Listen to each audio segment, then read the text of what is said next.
урамшлалт мэдлэгийг шинжлэх ухааны ололттой хослуулан ашиглахаа би амлаж байна. Амьдралыг тэтгэгч эрүүл хөрс, эрүүл газар нутгаа хамгаалахаа би амлаж байна. Бэлчээр хамгаалах үүднээс мал маллах арга ухаанаа хариуцлагатай хандхаа би амлаж байна. Мод тарьж ургуулах, мод дургамлыг хамгаалахдаа идэвхтэй оролцохоо би амлаж байна. Ус нь хязгаарлагдмал шавхагдах нөөцүүдийг ухамсарлан усыг ухаалгаар ашиглахаа би амлаж байна. Байгаль дээлтэй аргаар газар тариалан мал аж ахуй эрхлэхээ би амлаж байна. Уур амьсгалын өөрчлөлтийн эсрэг дуу хоолойгоо өргөн эерэг өөрчлөлт хийхээ би амлаж байна. Газартай холбоотой шийдвэр гаргалтад залуусын дуу хоолойг дэмжихээ би амлаж байна. COP17 баг хурал болон цаашдын цөлжилттэй тэмцэх үйлсэд залуусын элч төлөөлөгч байхаа би амлаж байна.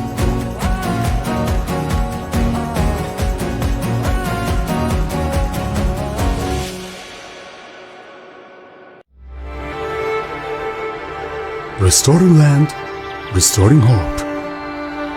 COP17, Mongolia.